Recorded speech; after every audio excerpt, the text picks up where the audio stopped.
Guys, I'm so excited because we have Chef Rob and he has a recipe for us, a chicken recipe. But not any type of chicken. No, this is Salsa Verde Chicken. Verde Chicken, sounds very fancy. Yeah, so I'm gonna get it started and then I'm gonna kind of go over what the actual Salsa Verde part is. Okay, because that's the part that I'm completely stumped on. So get yourself a hot pan. Okay. And I'm gonna season, I got some chicken breasts here. I'm gonna season with a little bit of salt. Okay.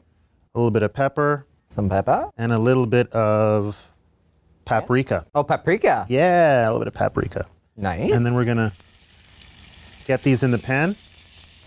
If your pan does not sizzle, it is not hot enough. Oh, okay, so you want to preheat the pan. Absolutely.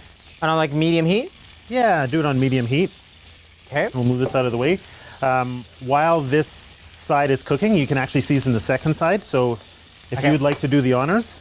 Okay, some pepper. Yes, a little sprinkle. I like lots of pepper, do you? Yeah, it'll be really great in this dish. So what I have here is Salsa Verde. Okay. Now, Salsa Verde, there's two different types of Salsa Verde. There is more of the European one. I feel like you really the look like that you pepper, gave me as I was putting too much salt in, he's like, you're screwing up my chicken.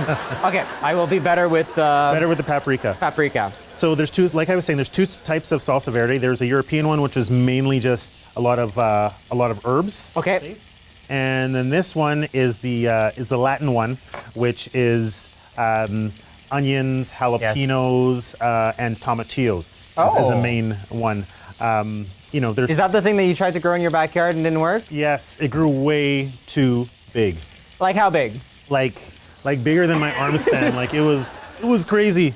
I never expected that. So always read the labels. That's the moral of that story. Always read it. So we got a nice sear on one side, golden, a nice sear on the other side. Okay.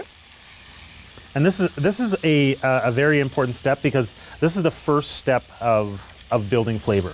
Okay, is the cooking or like the searing? The searing in the pan. So now that we see that we have this going, if Quick you would question like here. Yes. Sorry. Sometimes when I cook chicken breast, I make holes in it. Am I supposed to be doing that, or is it just I think that it's better? You know what? It could speed up the cooking time, but you really don't need it. Okay. Okay. So I'm wasting my time. Yes. Okay. So next, I'll just get you to pour the salsa verde over top of it. Just right on it? Yes. Oh. Let's go like that. Like the whole thing? The whole thing. The whole enchilada.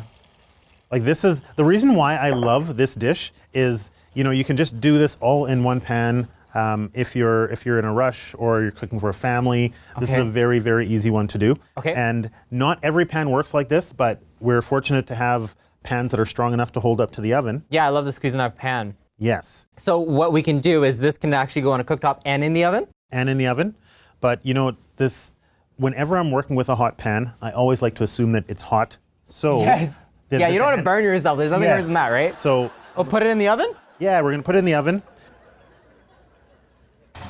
And then how long do we put it in the oven for? That's going to be about 20 to 30 minutes. So you're just going to have to check on that. And that's what it looks like when it's done? So this is the finished dish here. I served it with a little bit of rice, a little bit of black beans. Where nice. Still I never thought of that. Yeah. Yeah, we're still sticking in the Latin theme here and some fresh tomatoes.